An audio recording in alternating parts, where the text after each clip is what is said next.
All right, it is 2 minutes past. We've got a good group here, and so it is time to kick things off. And so let's start with a welcome, and thank you all for joining us here today. A little bit of housekeeping before we begin. We will send out the recording and a handout after the session, so don't worry too much about taking notes because we'll have something that you can take away after the webinar wraps up. I'll also share my email address on the next slide, so if you have any questions after the session, feel free to reach out. And with that, we've got a little under 45 minutes. And so let's get stuck right in. And so just a little about me before we start. My name is Sam, for anyone who doesn't know me. I'm one of the three co-founders of Blended Teaching, and I've spent the last 10 years building and advising education technology startups. I've helped build teaching tools that have been used by millions of students all across the world. And over the years, I've learned a thing or two about pedagogy. Now, AI has changed a lot of things, but it hasn't changed the fundamentals of teaching and learning. And so today we'll share a common sense framework to help you apply these core principles during a period of great change in higher education. So, a quick agenda. Today we're going to cover where we stand today and what we're dealing with in terms of students' use of AI. We'll walk through a framework that you can apply for this full semester to adjust your take-home assignments so that they take into consideration students' use of AI. We will also go through a checklist that you can use on week one to plan your assessments and, importantly, to manage your time. And then finally, we'll leave about 10 minutes at the end for a Q&A.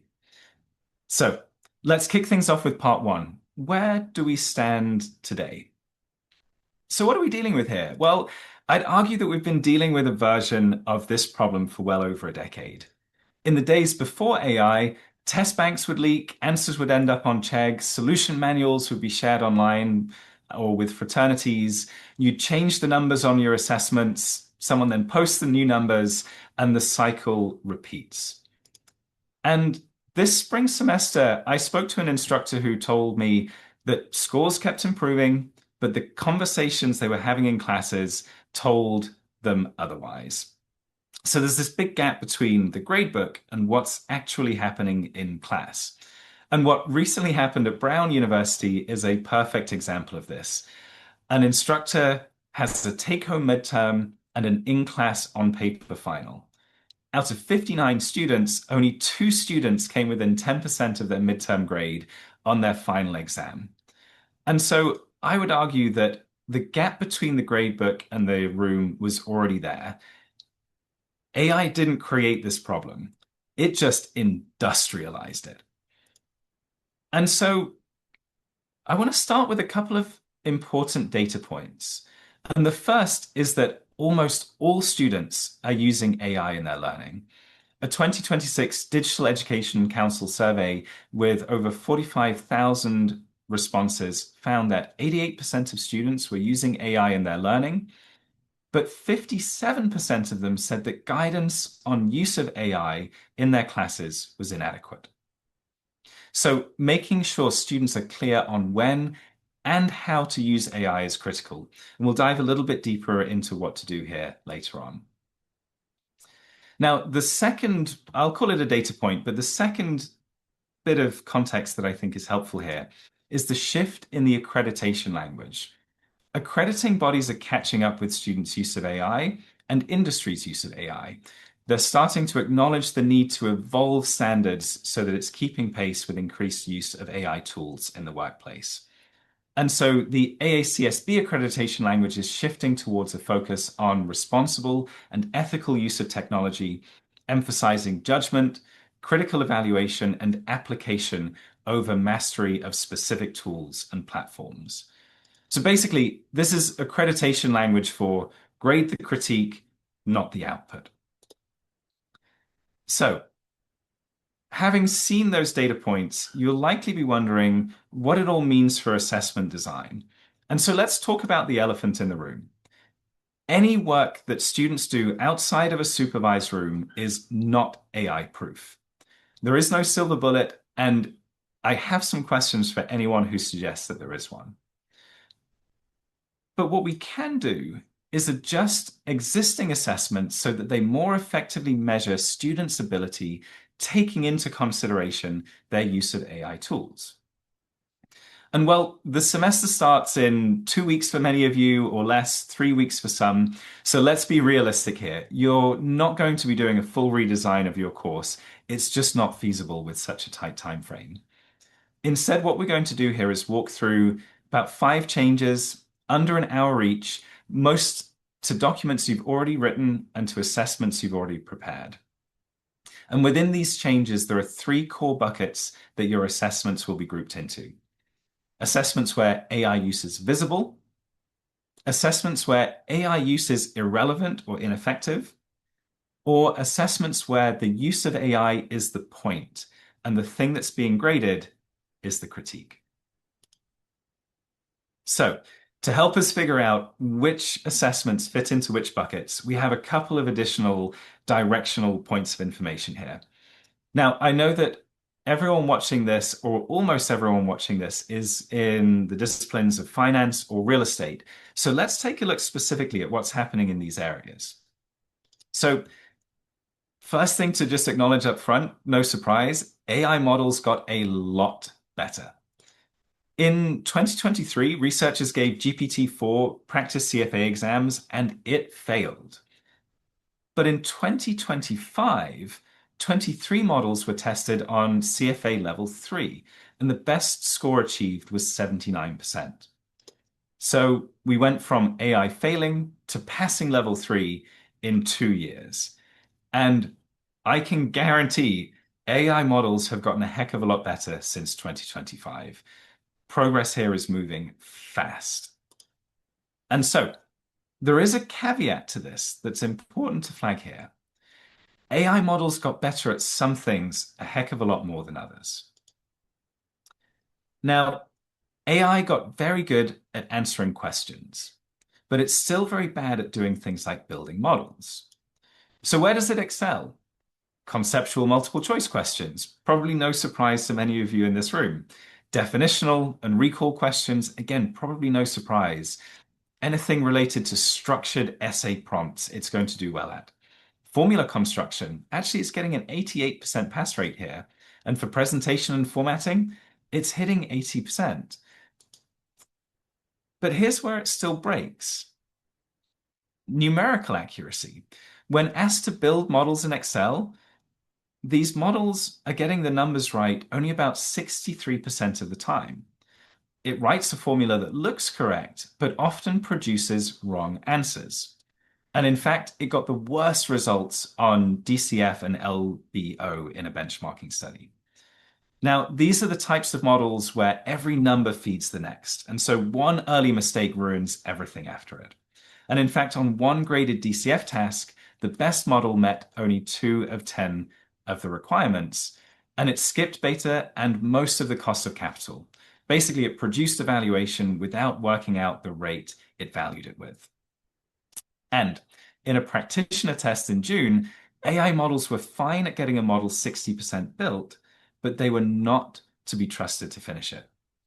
So AI can answer your exam, but it can't reliably build a model. So where possible, we want to shift from answering questions to assessing building or assessing the process. And finance and real estate are really lucky here. You're already in a position where you've got a natural supply of these types of building tasks, and most disciplines don't have this. So what is all of this doing to grades? Well, this is from a study out of Berkeley in May 2026. 500,000 grades, 319 courses, 84 departments, and running from 2018 to 2025. And it found that A's were up 13% in courses with high exposure to AI use, but A's stayed flat in courses where AI use wasn't possible or where it was irrelevant or ineffective. These are things like lab classes, sculpture classes. Basically, we're seeing grade inflation that is clearly as a result of the use of these tools and assessment design that isn't factoring in students' use of them. So this leads us on to the finding that should change what you do this fall. Homework weighting predicted grade inflation. A course where 40% of the grade ties to homework inflated more than one where 10% of the grade is tied to homework. The highest leverage here isn't redesigning all of your assessments, it's reweighting them. So anything that is non-supervised, where AI models are particularly effective at completing the task, you want to shift the weighting of those down and shift the weighting up in anything where AI use is ineffective or where you have an opportunity to supervise. So, what can you do today? Here's a quick one. Work out your own number. Add everything up in your course that is completed outside of a supervised room. Things like homework, problem sets, take-home papers, cases, online quizzes for sure, and things like group projects. Now that is the share of your grade that's currently uninsured. It's not worthless, it's just uninsured. And most business courses land around north of 50% here. And so the goal here is to get that number down for anything that's uninsured.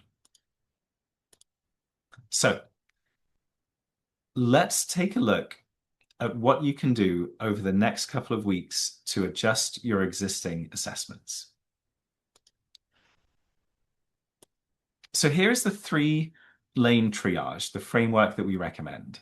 It's adapted from the Sydney 2-lane framework, and University of Bath is replacing its system with this in September, and it's already in the Australian regulator's guidance. Our recommendation here is to adjust what you already have rather than rebuilding assessments from scratch. And the starting point here is to group your assessments into one of these 3 buckets. Number 1, assessments where AI use is visible.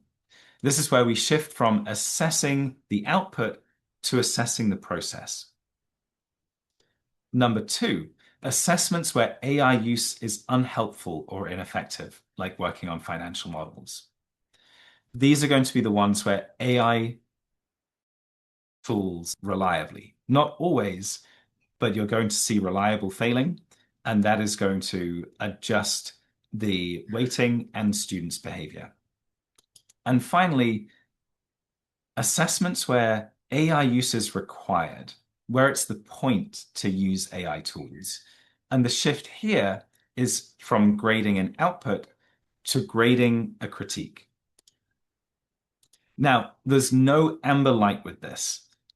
You should only restrict what you can enforce. If you can't enforce, go for lane 1 or go for lane 3. So let's take a look at lane 1. What is lane 1 all about? Well, for a lot of your take-home work, use of AI can be made visible. And the key here is to collect more than just the answer. Now, most of your existing take-home work likely belongs here, and the change should be relatively small. What you're looking to do is collect evidence on how the work was produced. So what can you do? Approach 1, require the workbook. Anything that's in Excel, for example, or even anything that is requiring calculation. Excel is going to give you a version history, get students to show their working, either uploading the paper that they wrote everything down on, the breakdown of their calculations.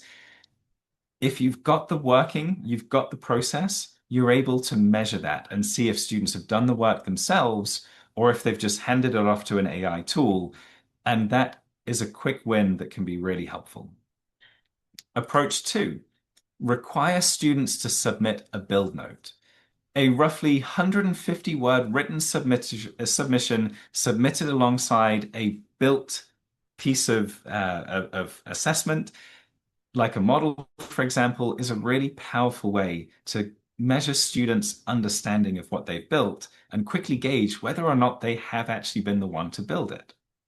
And these should ideally be under about a minute to mark. And thirdly, the micro viva, a 5-minute oral discussion with your students, student by student, 3 questions on the work they submitted.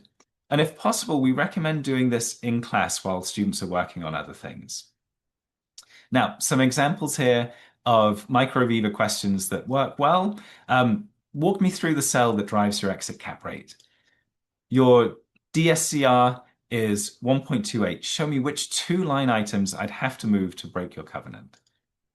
You assumed 3% rent growth. Why not 5%? Now, a key thing here, sample 20% at random.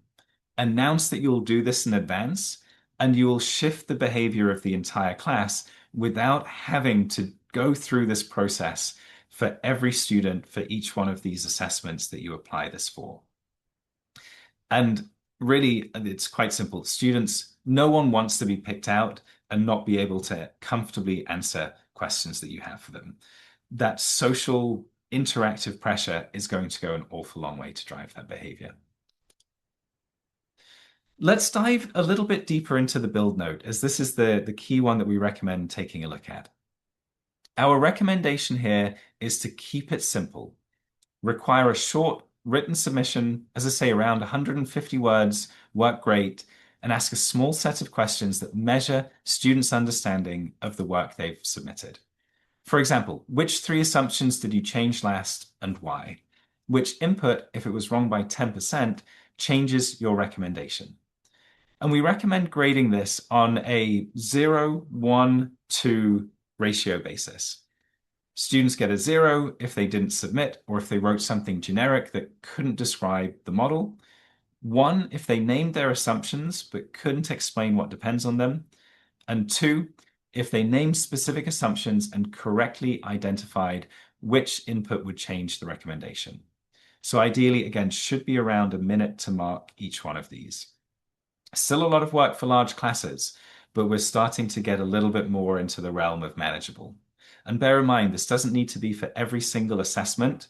Look at the weighting and identify maybe 1 or 2 assessments where you want to apply this. So why does this work? Well, it asks students about sequence and judgment, not about the output. Someone who didn't build it can't answer the second question in this. And of course, it's quick and easy to implement and manageable to grade. And finally, it works on assessments typically that you've already set without a need to adjust the core assignment itself. It's an addition rather than a revision. All right, on to lane 2. This is our AI-resistant bucket. And this, as I mentioned before, is where finance and real estate really do have an advantage over other subjects. So our recommendation number 1 here is, where possible, assign an interdependent model or a multi-stage calculation in place of isolated calculations. The benchmarks say that LBO and DCF are the tasks that AI performs worse on, specifically because errors cascade. Next, the formula integrity test. This is about 30 seconds per submission, and I'll go into the details on this one on the next slide because this is one of our key recommendations. The third one, this is going to be particularly helpful, I think, for folks on the real estate side.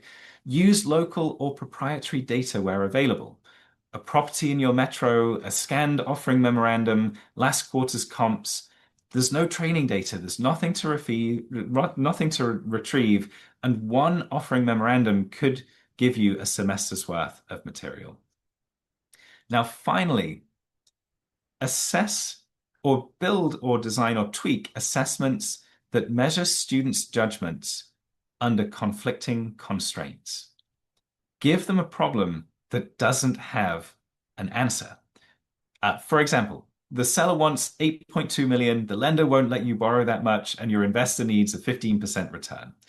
Those things can't all be true, and something has to give, and the student has to pick which and defend it to an investment committee. AI is either going to give you a confident answer that quietly breaks one of the rules, or it'll hedge and it will list 5 options. Both are wrong, and both will take you a relatively short amount of time to spot. All right, so let's dive a little bit deeper into that 30-second model check. And this one is borrowed from how commercial real estate firms actually evaluate AI underwriting tools. It should take 30 seconds to maybe a minute per submission. And so let's use a real estate modeling example here. Click on a cell in returns. Check, is it live formula or a hard-coded number? Change rent growth from 3% to 4%. Do NOI, cash flows, IRR, sensitivity table all move correctly? AI hard codes. Students whose model fails this clearly didn't understand it, regardless of whether they built it or an AI tool built it. So this is a really good way to check whether or not students have built it, regardless of whether they built it with AI, if they've understood what they're building and what happens when something is tweaked or changed. Now, let's move on to lane 3. This is the required bucket. Grading the critique, not the output. And we've got 3 recommendations here. The first is our primary recommendation, the planted error audit. An AI deliverable with 3 deliberate errors, and we'll go into more detail on this one in the next slide. But we're basically going to get students to audit this error-filled output and to apply their critical thinking skills to understand where things are wrong. Students love to prove when something is wrong. People do in general. So this is a really powerful way behaviorally to get folks to get stuck in and apply themselves. It's almost, to a degree, a form of gamification. The second is the transcript assignment. Require your students to use an AI tool on a real task and submit 2 things. Number 1, the complete conversation log. Every prompt that they typed and every response that they got in order. And the second thing, a 1-page memo analyzing that conversation. So we're looking here at students' ability to reflect on their process and what they've done. The third, red teaming your output. Ask students to produce work using AI and to then identify the errors to break it. Again, a kind of a form of gamification here, getting students to challenge AI, show these tools that they're better than them, and to do something that's fun, that's applied, that's engaging, interactive, a really powerful way to do something that's actually quite relevant skill-wise to what a lot of these students will be doing when they leave university and get jobs in industry. So, a few more details on that planted error audit. What we recommend here is to give them something along the lines of an AI-generated least subtraction or DCF with 3 deliberate errors: a math error, a structural error, and a judgment error. And the deliverable here is to identify what's wrong, explain why it's wrong, and what you'd need to know to catch it. Now, the great thing about this is if you hand it to AI, and AI has to catch its own class of error, number 1, it's exactly what a first-year analyst is going to be paid to do, and it's also exactly what AI tools are bad at. The AI tool is the one that made the error in the first place, so trying to get another AI tool to spot that error, it's likely not going to do a great job. And that is the beauty of the planted error audit. So let's jump in now to part 3, our checklist. By the way, this is downloadable and we will share this with you all later today, so don't worry too much about taking notes here. So let's start with number 1. Reweight your assessments before you redesign them. This is the highest impact thing that you can do, and it should ideally only take you around 30 minutes. Next, and this is an important one because it goes against the recommendations I've seen from a lot of institutions, but it is important, especially if you're following some of the guidance here that we've shared today. In your syllabus, put in place an AI clause per assessment instead of a blanket clause for the entire course. Remember, only restrict what you can enforce. Number 3, If possible, convert one of your assignments to lane 3. That's that required bucket. Ideally, we want students to be building AI literacy skills and the judgment skills, the critical thinking skills that they will need when they get into industry. And lane 3 is ideal for this.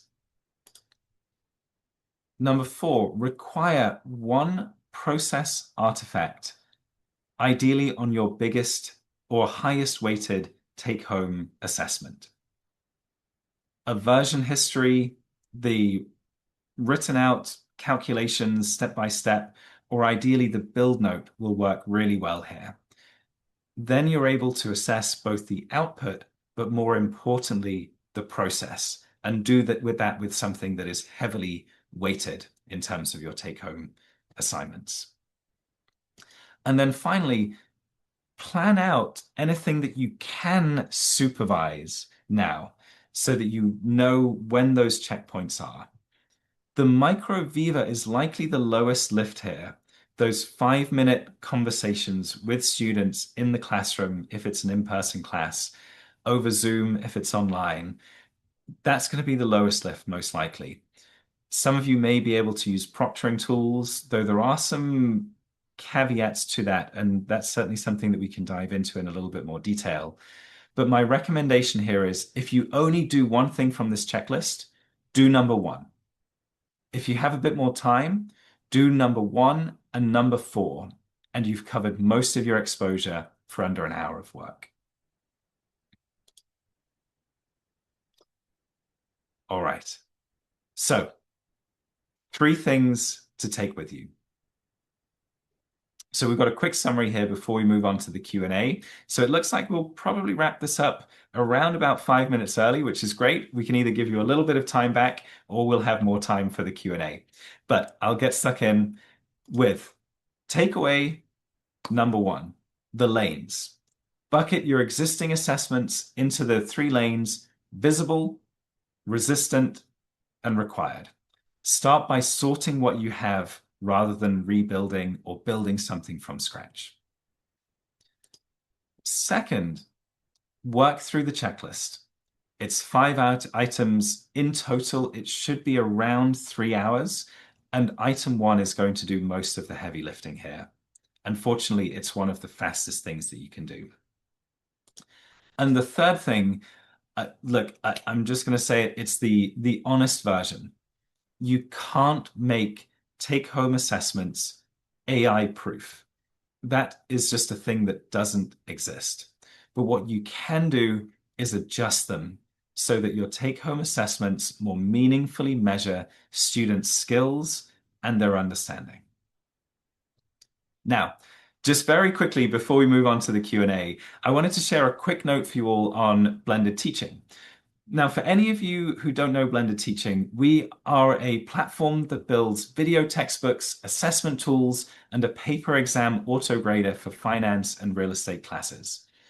If you want to apply any of these approaches, we have a powerful AI assistant built into the platform with skills specifically designed to assist with building and grading these types of assessments. And week by week, we add new skills into this tool so that it becomes more and more powerful week by week, month by month, and semester by semester.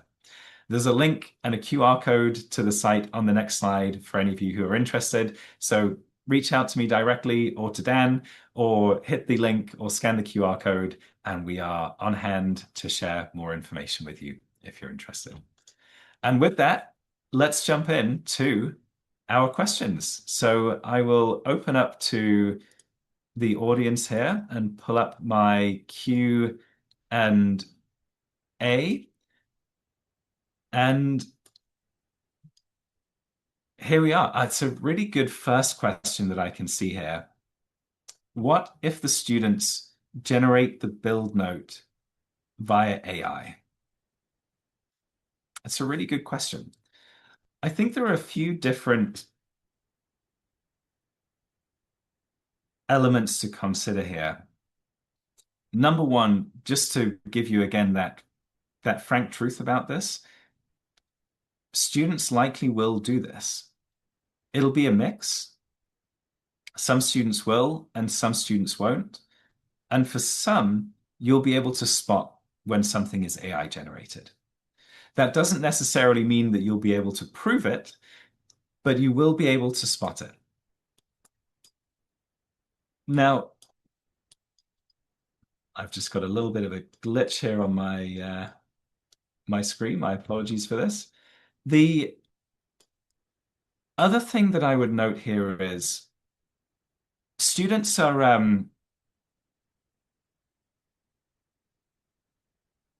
those students are going to do this. If a student has built something with AI and they're using AI to write the build note, it should be relatively apparent. If a student has built something with AI and then written the build note, things will likely break. They won't be able to articulate things clearly. And so we're going to get a little bit of a spectrum here. But I have a feeling that this is going to be a little bit of a question mark. The honest answer to this is I don't know exactly how this is going to play out. And what I'm going to do is I'm going to follow up by email after the session because I'd like to dig a little bit deeper into this and share a more thoughtful response with you. So thank you for the question. I'll do a little bit of thinking, do a little bit of research, and I think we'll have time to incorporate a recommendation into the follow-up document that we share with you all that takes into account this question. So thank you for the question and expect a follow-up from me.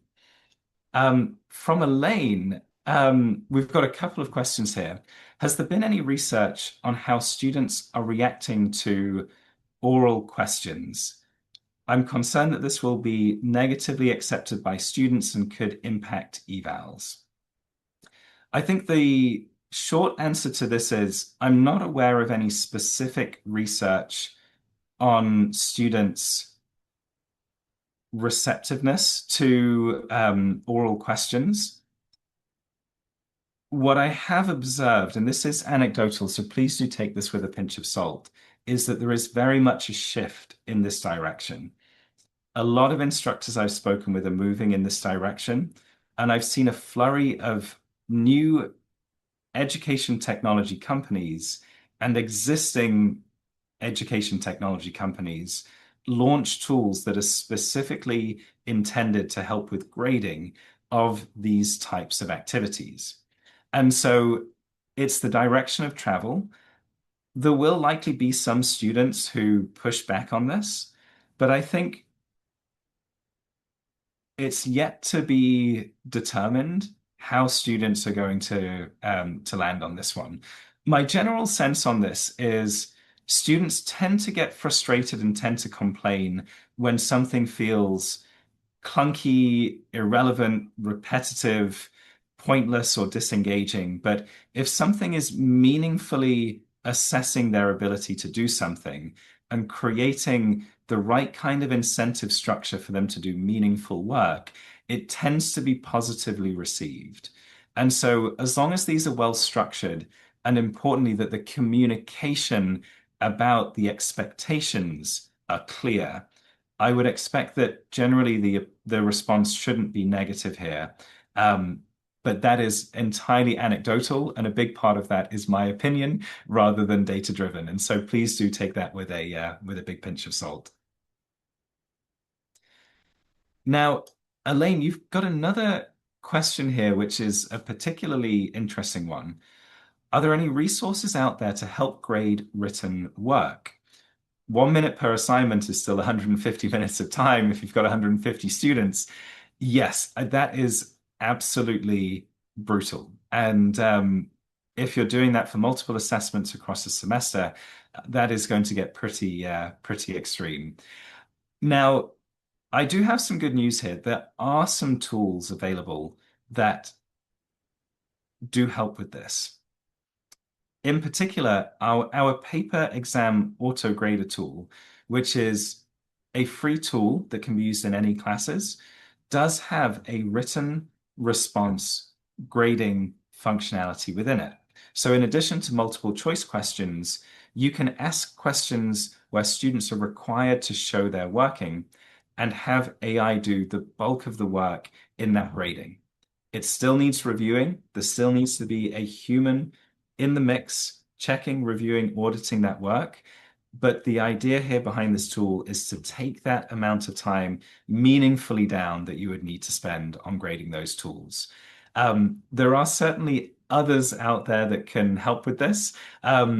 I don't have the name specifically of tools to mind, but there are certainly a lot of existing and upcoming tools in the edtech space that can support with this. But if you want something free that's live, plug and play, and ready to go, that blended teaching paper exam auto grader tool is absolutely going to be your friend here. And just hit that QR code if you would like to get access to that. Now we've got another anonymous. This is an anonymous submission, so I'm just going to read through this one. Um, is there a risk that grading the critique, which is lane 3, trains students to be good at AI output reviewers rather than good independent modelers? And is that trade-off intentional? It's a great question, and I have some thoughts on this. So the first things first, the direction of travel in work generally, not just in finance, but everywhere, is that humans are shifting more and more from doing the work, doing execution, to making judgments on what work should be done and how effective that work is. So it is intentional to a degree, and it is important that students build these skills. But this shouldn't be an either or. There is a fantastic professor out of the University of Cape Town, Sol Nurek, who a couple of years ago, this was actually pre-AI use, was talking about students' use of Excel modeling templates. And he said to me, it's all well and good for students to use these templates, but I only want my students to use them once they've understood the basic mechanics. They have to earn the right to automate. And this is something of a fallacy that I've seen repeated a few times, that we should shift from students learning basic and fundamental skills to focusing on students building critical thinking skills. But critical thinking skills aren't this standalone nebulous kind of isolated skill or set of skills that you can apply any which way to anything. Critical thinking skills are specific to the thing that you're thinking critically about. And you need to have a good understanding of the fundamentals to be able to think critically about that thing. And so using the critique and lane 3, I think is really valuable, but I wouldn't rely on it entirely. It is a part of the broader system rather than the approach to take. I love that question. I could talk about it for a long time, but I'll pause there in the interest of time. I can see that we've had 4 questions. I'm just checking here to see if we've had any more come through. I don't think we have. I want to apologize for a terrible answer to that first question, but I will follow up with something much more concrete. But thank you all so much for attending today. I hope this was valuable. If you have any questions, as I say, don't hesitate to reach out. The team and I are on hand to answer any questions you have, share any additional guidance. And oh, it looks like we have a another note, and it's a thank you. It is my pleasure. So thank you all so much again. Enjoy the rest of your weeks. Have a terrific start to the semester. I know there are some familiar names on here, so some of you I'll see very soon. For the rest of you, I wish you all the best of luck with the start of the fall semester, and thanks so much again.